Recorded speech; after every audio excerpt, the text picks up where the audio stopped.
Today, I'm speaking with Sara, the playwright and director for the upcoming Fringe show, Me, You, and the Highland Coo. This show is about two women on a road trip across Scotland, and it is funny, it is heartfelt, it's about hope, it's about friendship, about change, and it has a little bit of magic. I hope you grab your best friend and grab tickets to see this show because tickets are selling fast. Before we get into this interview, if you could hit the subscribe button, it helps us out so much and it doesn't cost you a damn thing. I like to start off first by saying thank you for wanting to do the podcast. Of course. Thank you for having me. My absolute pleasure. So I want to just jump straight into your Fringe show and talk about and what you have going on. So tell me about your Fringe show happening July 2nd to 13th. Sure, sounds good. So I'm with Happy as a Clam Productions, and our show is called Me and You and the Highland Coo.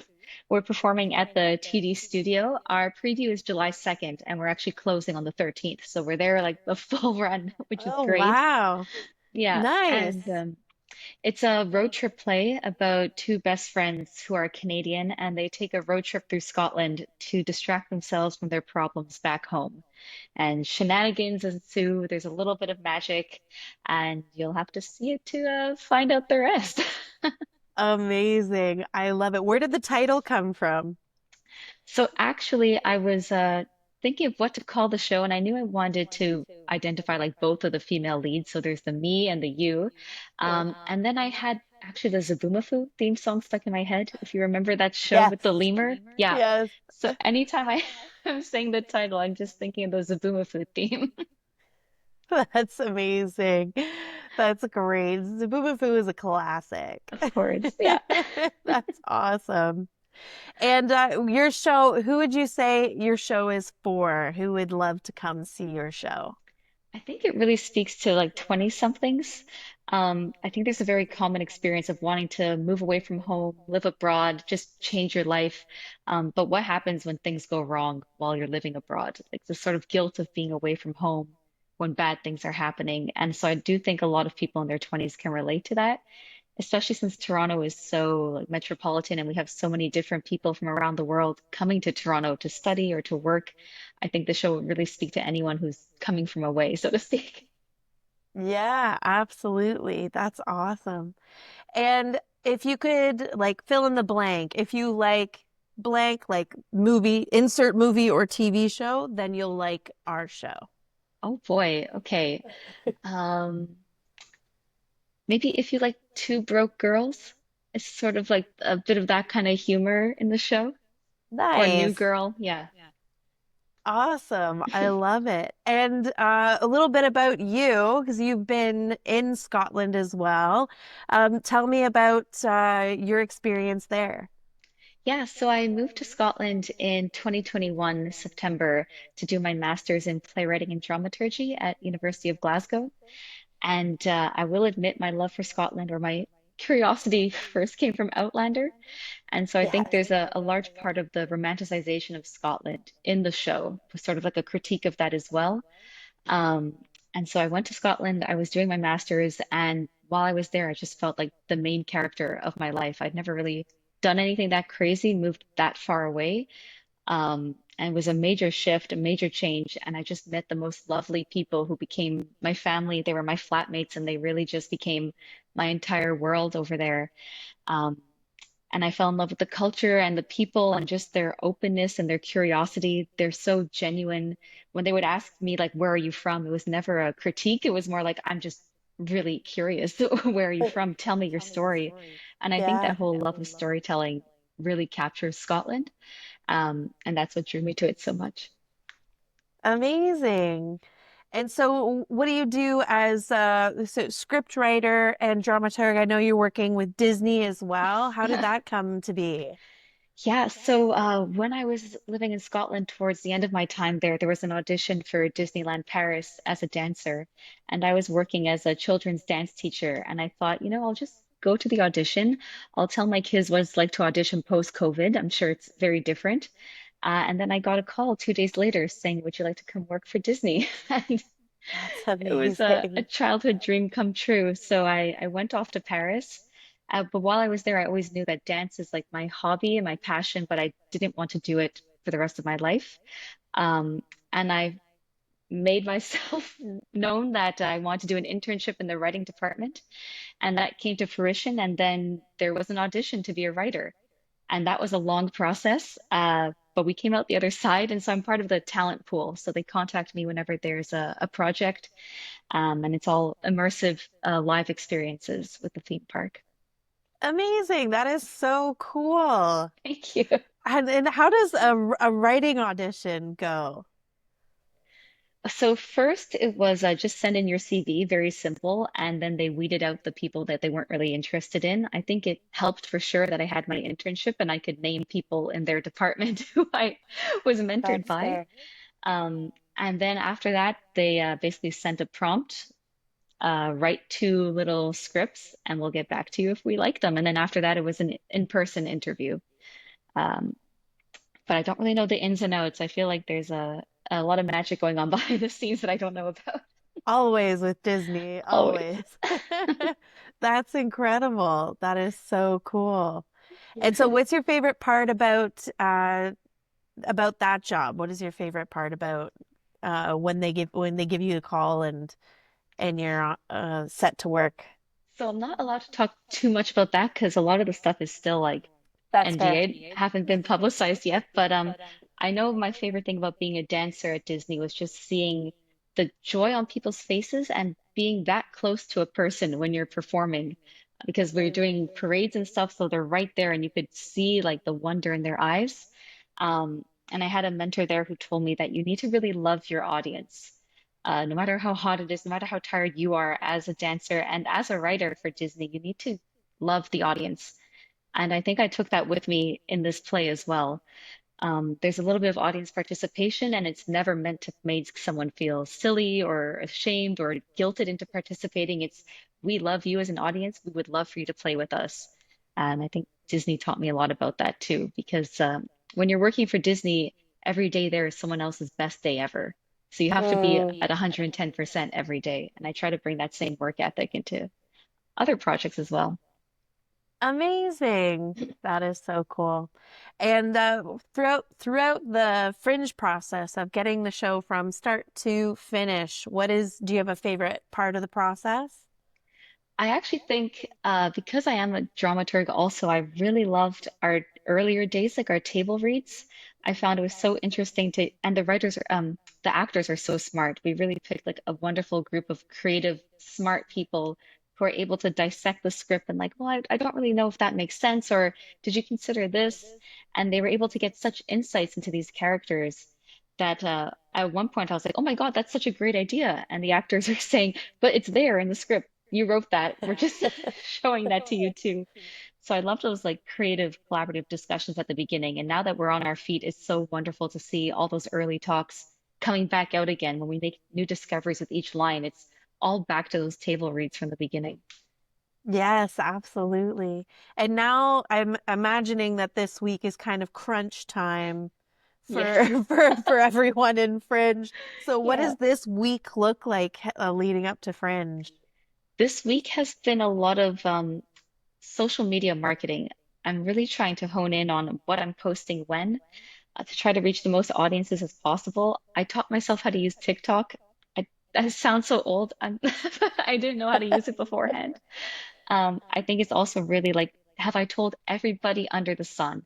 Have I Mm. reached every corner? Because we're not from Toronto, right? So have I made the right connections? Am I doing the right amount of outreach? Is it too late to email this person last minute, like, hey, can you come to the show? So I think it's a balance.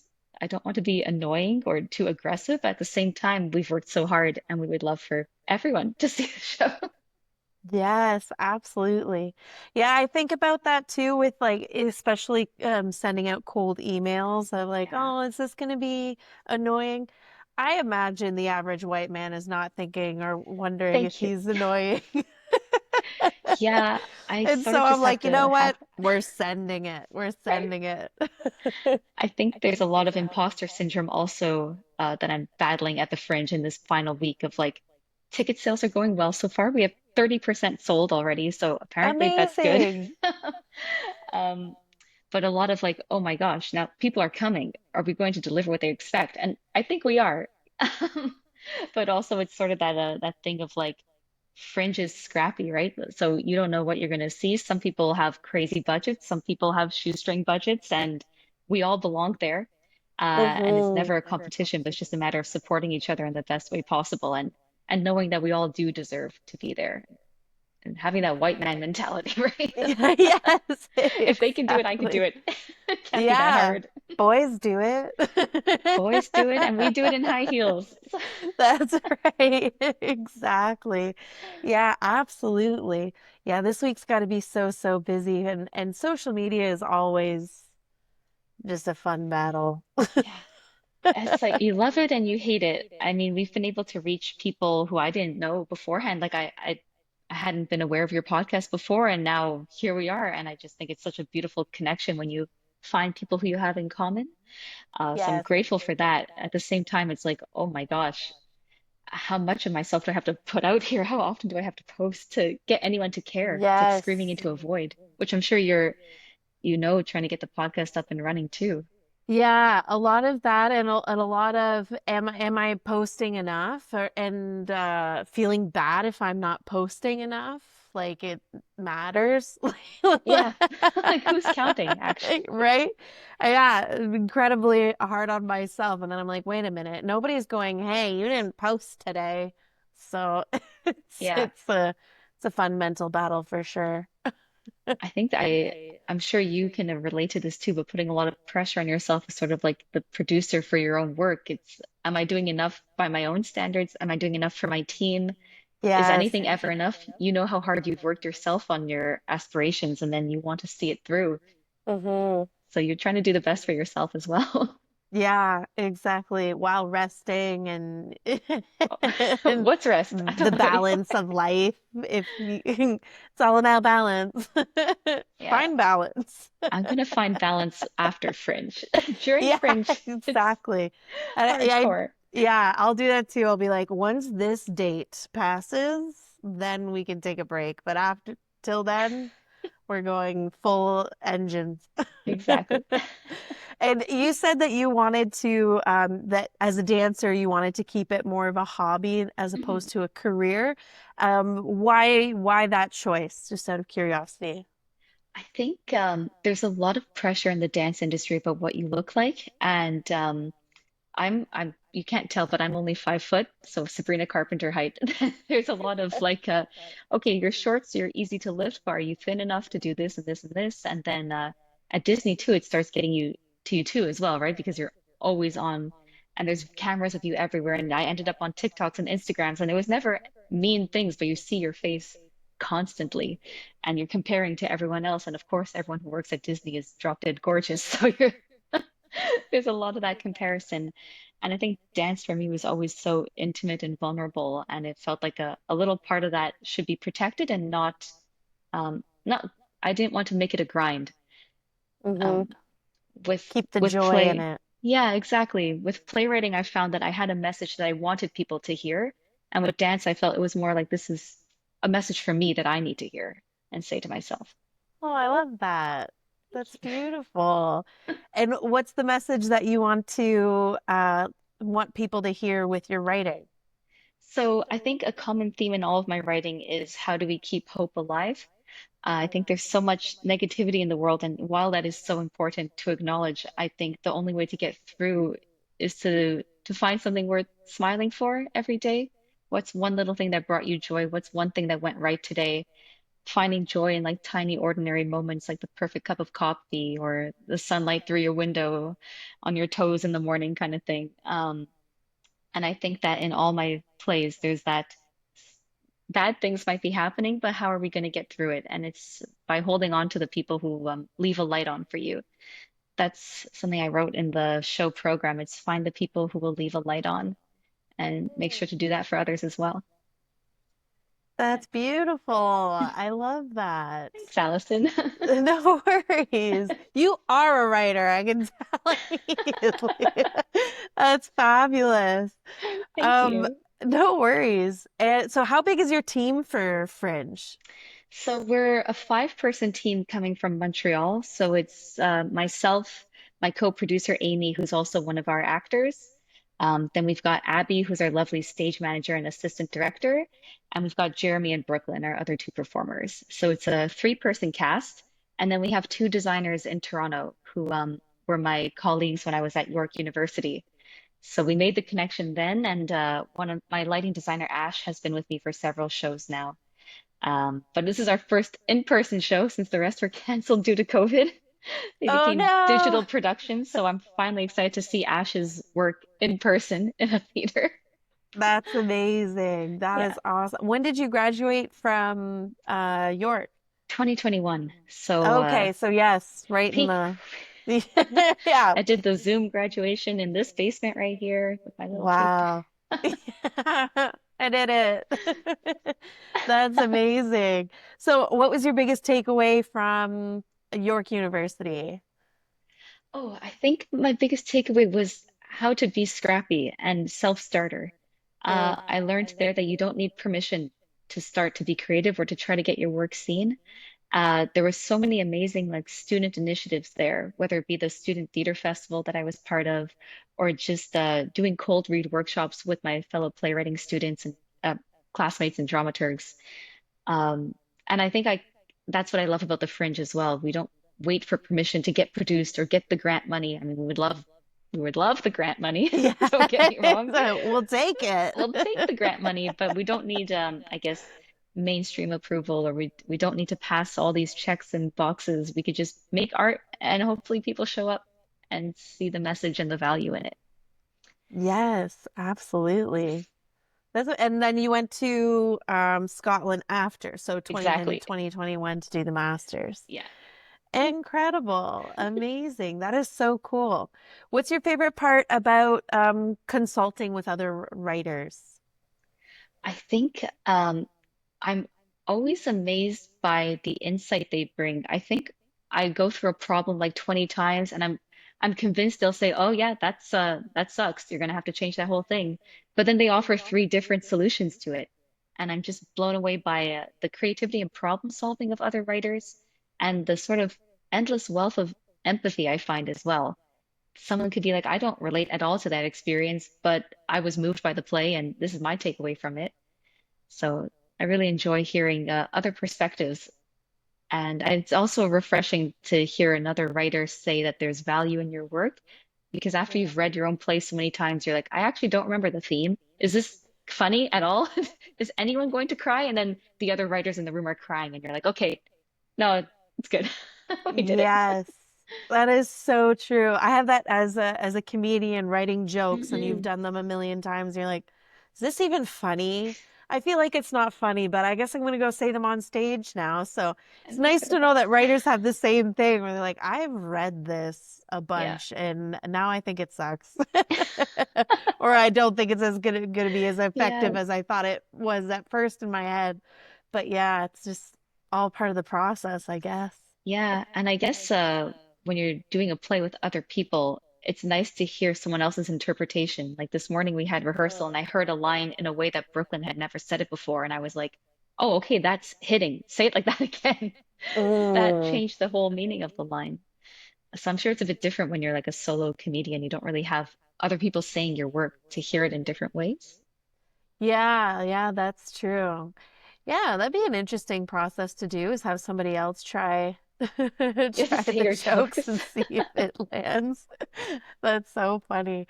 But yeah, that's pretty interesting, especially with other people's input and hearing it back in different ways. Do you like creative control after the writing process of hearing it back? And like directing a bit and that kind of thing? Do you like having that kind of creative control? I found actually that because our team is so full of people with different Fringe experiences or and different directing experiences. Like Brooklyn has directed several Fringe shows, and both she and Jeremy are like improv stars. Amy has Mhm. been the producer on film sets and stuff. So I actually prefer having their input as well. I think it was almost like a devised theater process of when we finally came together. Of course, I had the final say as director writer, And they would always turn back to me like, if that's okay, like, could I offer this? And I, for sure, please do. I prefer it that way. I think the hat of director is a big burden and a responsibility, but also I don't know if it's entirely earned. So I would rather have it be a collaborative experience. You're saying the lines, you're living as the character. What do you think about this? Does that make sense to you? Yes, Yeah. absolutely. Absolutely. Do you have a favorite genre that you like to write for? Um, I tried a musical. I love musical theater. That Amazing. was a more of a collaboration, though. I was mainly like the book writer, and then I had to bring in friends as a lyricist and composer because I have no musical skill whatsoever. I just know I like musicals. Yeah. Um, but I'm finding actually this sort of intimate theater is working out quite nicely for me, like one person shows or a three-person cast. Um, I play a lot with the breaking the fourth wall, which I didn't think would be something I did a lot, but it seems to be a common motif in a lot of the shows I do. Um, and I think that might also be because another theme I deal a lot with is like liminality. So we're existing in two different worlds. And so the characters exist in their own world, but then they know the audience is there too in their world. And I think that's part of how do you bring the audience into your story. Fun. That's amazing. And what are you hoping that audiences leave with or leave saying? I mean, they you Mm. obviously want them to be like, that was amazing, but is there any message that you want them to leave with? Um, I think it's to hold on to the people in your life who remind you that there is goodness. So I think that the two characters, even though they might disagree on some things in the story, they realize they need each other to get through whatever it is they're going through. So I hope people leave calling a friend like, "Hey, I really appreciate that time you did this for me," or "Hey, like I know things are a bit rough right now. Can I help in any way?" Um, or even to call your mom. Just call your mom if you're living abroad. Check in on her, please. Yes, absolutely. And when you were living abroad, what was some of the hardest things about moving to another country and living abroad? Oh, yeah. So actually, the inspiration for this whole play is as I was moving abroad, my uncle was sent to the ICU with a heart condition, and he spent about 9 months there waiting for a heart transplant. Um, Wow. and it was also in peak COVID, so we couldn't really visit much. It was very restricted who could go see him. So it was the guilt of that. But I knew, well, if I'm home, I can't see him anyways. So I went back at Christmas. I gave a big goodie basket, went back to Scotland, got a text saying, "Hey, Uncle is getting his transplant finally. It's going to be okay." And 2 weeks later, he passed away. The Oh transplant my was gosh. not viable in the end. And it was the hardest thing to deal with because it was actually this thing that I loved so much, which was hope, had turned against me. We were hoping for this one thing to solve his problems, to give him his life back, and then that is, you know, ironically, what ended his life. And so for a long time after that, I was thinking, well, how do I cope with hope? How do I deal with hope? Hope is now a scary, dangerous thing that's turned against me. Um, and as I mentioned, I was living with this group of friends, and they really rallied for me. They would cook for me, they would take care of me, and they took me on a day trip to Edinburgh one day. And it was rainy, of course, in Scotland. And I just kept thinking, like, I should be home. There's all this stuff going on. I should be home right now. And as I was walking through the street, I saw this 3 foot tall Highland cow stuffed animal. And somehow seeing that big coup, I thought, there's something there. There's some whimsy still. There's some joy still. And I want to keep chasing that. And that's the story of me and you in the Highland Coo. It's how do you Aw. keep the hope and in a silly way, like how do you find the coup? That how Mhm. do you see that through the darkness, like something to make you smile on the darkest day? Yes, absolutely. Yeah. Are you so because you love hope, are you naturally an optimist? Yes, actually, I don't know if you could tell with the grainy camera, but I always wear a sunshine necklace around my neck. And when I was living in Scotland, they gave me the nickname Sunshine Girl because no matter Aw. how rainy it was or windy, I was always smiling, and somehow the sun would appear, is what the classmates would say, my friends. Aw. And so when all this was happening with my family was like, oh, I don't feel like myself. I don't feel like the sunshine girl. Who am I to other people if I'm not bringing that hope and joy? And then I realized that people are allowed to bring that to me as well. You have to work to make your own hope, but when you're really rock bottom, it's okay to reach out and rely on other people to do it for you too. Yes, absolutely. Let it in. Yeah. Yeah, Yeah, don't that's block your hard. blessings kind of thing. Yes, yes, yeah, because I very much like to do a lot of things myself. So Yes. I can relate. I can Yeah. relate for sure.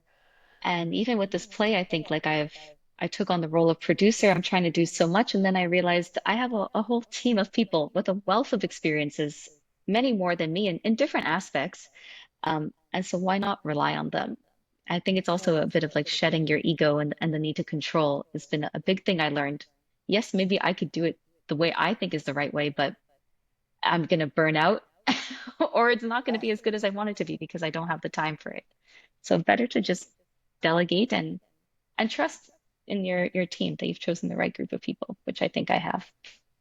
Absolutely. That's amazing. That is incredible. I love, yeah, shedding the ego. Oh, so hard. So So hard hard. to do. But yeah, necessary. You don't need it as it thinks you need Yes. it, I feel. Yeah. Yeah, that's amazing. And what is something that you would tell your younger self when you were beginning your creative journey? What is some advice that you would give your younger self? I think it is the don't wait for permission. I thought that I needed to have the perfect script. I think because I'm also a bit of a perfectionist, I thought the idea had to be perfect. I have to have the perfect actors, the perfect venue. I need to have approval from XYZ company. It needs to be produced by Mervish or nothing, you know? And Yeah. and then I learned that you don't get anywhere like that. If the main goal is to just share the story and let people in to hear what I have to say, then a soapbox on a street corner will do. Mm, As long as you treat the audience with like respect, dignity, and that love, then I think they will accept the story or accept the message long enough to listen. That's all I want, someone absolutely. to listen long enough. Yeah. Yes, absolutely. 100%. And with your career, do you have a dream? Mervish is a good one, but do you have a dream of where you would like your career to go? Um, I think that as things advance more with Disney, I'd love to work more for the company. Right now, it is very like touch and go. When there's work, there is work, and when there's not, there's not.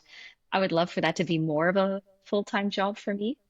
Um, but I think in the meantime, it's really nice to tell my own story and to not write as someone else's characters. I love doing that, of course, too, but figuring out what is it that I want to say, and what's sort of my own artistic lens on life. Nice. I love that. That is so cool. And with Fringe, when you guys entered Fringe, I know some people just enter with their name and other people have a final script. Mhm. Where were you guys at in the process when you submitted to Fringe? So I wrote a version of this play 2 years ago. Basically, as soon as everything was happening in Scotland, as soon as I saw that coup in the window, I called my brother and I told him the story about the cow in the window. And he said, "That's your next play." So thanks, Alex. Aw, that is so sweet. So I started writing immediately after that. And it took about like 2 years because it was a very raw topic at the time. And every time I would go back to the script, it was like reopening the wound. Mm. And then I was at Disney and life got carried away. I was living in Paris. I was very Emily in Paris, who's working for, working for Disney, like, dream come true. So this sort of got put to the back burner. And when I moved back to Montreal, I realized that I needed to have a creative project of my own. So the script was mostly done, a version of it. I applied to Fringe, and then we started table reads when we got accepted. And we quickly realized the script was an hour and a half for a Oh, 60 wow. minute slot. So a Yes. lot got cut. And I think it's for the best. I think I have a habit of overwriting. I just need to get everything out, and then we'll trim it down to the most efficient, most clear and concise way to tell the story. Um, and that's where we are now. It took a lot of drafts. We're still doing little line changes or like, no, you shouldn't say that. That should be her line. Um, Mm. what if we put this here? So down to the wire, still making changes and discoveries, but I think that's what's beautiful about the Fringe. It's all on our own timeline. We could change as much as we want. We're not accountable to Yes. anybody, I guess. Yeah, absolutely. Is there anything that you cut that you wanted to put in? Mm. So I still have no idea how to make this happen. I had many people say it's not going to work. A dream would be to somehow have a Kaylee in the middle of a play. And I don't know if you've like been to a Kaylee before, but there are these Scottish dance nights where there's live music, reels, and there's like set patterns and figures, and it's just social dancing. And I thought, wouldn't that be the most beautiful way to end a show? And like a big, we all hold hands and we do like Old Lang Syne. And I don't know how to make it happen, but I think that's round two of this show is how do we get the dancing in with the storytelling, with live music? Because I think Mm. that's such a big part of Scottish culture as well, is like interweaving of folk tales and folk songs and folk dancing in with storytelling. Mm. Um, and I would love to try to incorporate that, but I think it was a bit too ambitious for round one at Toronto Fringe. That's fair. That's fair. That's awesome. And with cutting everything down and the whole editing process, do you, other than the table reads, do you send your scripts out to people that you trust, Yes. or is it just table reads as well? Yeah.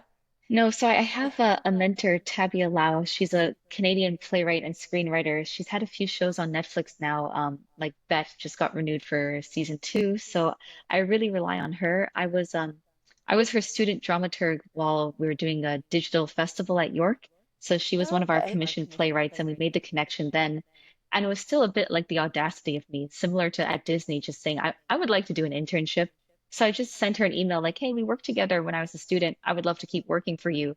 And she really took me under her wing and showed me the dramaturgical process of how she does things. And then she sends me her work, I send her mine, and she's been like integral to the process and also just emotional support mentor for sure. So big thank you to Tavia always. Amazing. What's the best piece of advice that you've received in that mentorship? Oh, um, a lot of it is what, and it's so like you hear it all the time in writing, but why are you saying this right now? Why does this line matter now? Or why are you saying this story now? Who needs to hear this now? Um, and sort of keep pushing the thesis of the play, like why does this matter?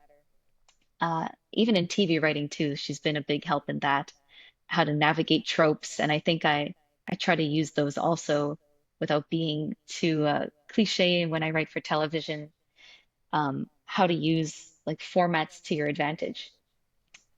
So Nice. definitely lots to discuss with Tapia. Yes, absolutely. And your writing process, are you one of those kind of people that sit and write every day at a specific time, or do you wait for like inspired action to write, or like what's your process Yeah. for writing?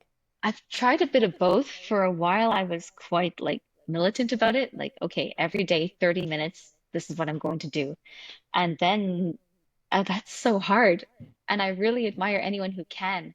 I think for me, a lot of it was inspiration has struck now, or there's not something else going on in my life now. I tend to like pump out a huge draft, overwrite it, and then I'm more militant in the, okay, every day I will cut this amount, or every day I will edit this Mm, amount. But I think the nice. big creative process happens in like a big push of inspiration. Yes, fair enough, fair enough. When you saw the coup. When you see the coup, you got it right. That is awesome. That is so cool. And is there anything else that you wanted me to ask you or you wanted to talk about more or go through? Um, Just want to make sure I didn't miss anything. no, I think that's a lot of it.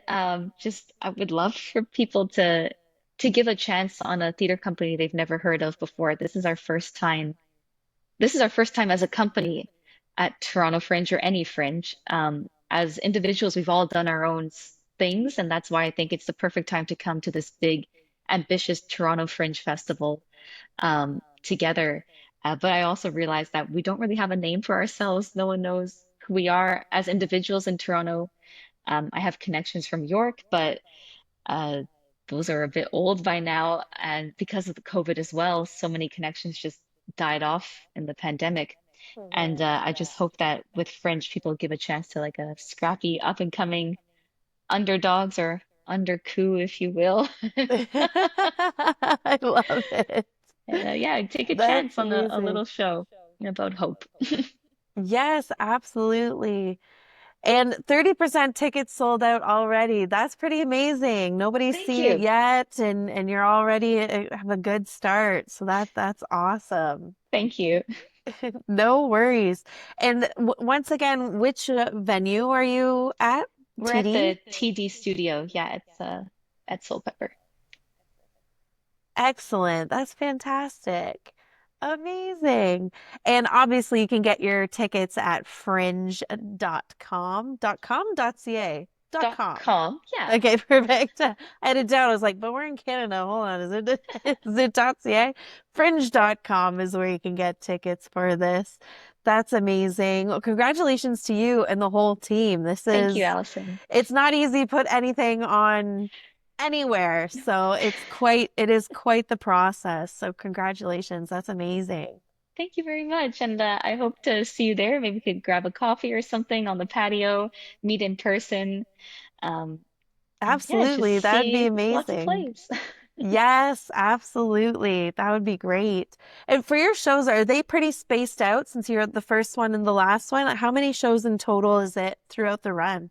So we've got 8 shows in total, which is pretty good. I think so we do the second and then we're back on the fourth. The second is wild. We have tech in the morning, artist parade, and then our preview is at 8. So they really said just like Wow. go, go, go, You cuckoo hit the ground bananas. running. You know, you can sleep after Fringe. Um, Yeah, exactly. yeah, I think we've got the second, the fourth, fifth, 7, 8, 10, 11, 13, I think. Maybe I'm missing All one. But there's right. like there's one day here and there to breathe. Yeah. Oh my God. Yeah. And rest up as much as you can before you hit the ground running again. Yeah. That is incredible. And for the setup of the show, have you kept it pretty small because you only have so much time to set up between shows, between whoever was performing before you and after you, or what is the stage setup like for you guys?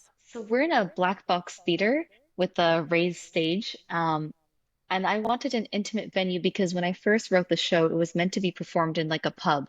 And I was still living in Scotland, so I thought this was going to take off in Scotland. I had actually a stage reading of the opening scene in Scotland, and I thought I'll make it a pub style theater. So I wanted it to be very intimate and cozy with the audience, especially for the audience participation bits. We have one point where we pass out iron brew, if you've ever had that. It's lovely, a very divisive drink, but we would love for audiences to try that, and we figured the intimate venue is the best setting for that. And I think it also goes hand in hand with the idea of like loving your audience. We might be few, but in that short moment when we're sharing this experience together, it's really meant to be a shared experience between the audience and the performers. And I think that's best achieved with a nice, small, cozy venue. Amazing. That is awesome. And do you guys have any other fringes set up this year, or is Toronto the one? Toronto's the one for us. I know some of my Nice. actors were in Montreal Fringe, which just wrapped up last week, I believe. Yes, Um, so they've been go, go, go. But I think for my first summer of Fringe, I wanted just one Fringe. that's fair. And the That's goal for fair. next year is a few more. Take it on like take a little road trip with our road trip show. Amazing. Yes, that'd be so fun. And then Edinburgh Fringe. Exactly. Exactly. I still have Yeah. friends in Scotland and they're like, why didn't you just come here? Like, you know the cost of me getting to you now. Right? And the whole like Toronto's only 2 weeks of Yeah. go, go, go. Edinburgh is a whole month. Yes. Edinburgh Fringe is actually the only Fringe I've ever been to. So that's Oh, my only really? experience. Yeah. So I'm Oh, very curious. amazing. I'd love to go. I've heard really good things Yeah. about it, and it's obviously ginormous. So It's like unfathomable how big it is. Yeah, yeah, I love it. I think that's incredible what they're doing. And so, yeah, I love this. So this year, Toronto Fringe, next year, little tour, and then Edinburgh. And then wrap it up, bring it back home to Scotland. That's right. Beautiful. Amazing. Well, thank you so much again for chatting with me. Thank you, And Allison. I hope you enjoy the rest of your evening and all the best on your Fringe run. Thank you so much. I really love talking to you, and I hope to see you there. Yes, absolutely. Thank you. Thank you. Thank you so much for listening and or watching this episode. As always, hit like, subscribe, tell me your favorite part below and when you're going to go see this show at Toronto Fringe. And remember, get your tickets. They're already 30% sold out and you do not want to miss this one.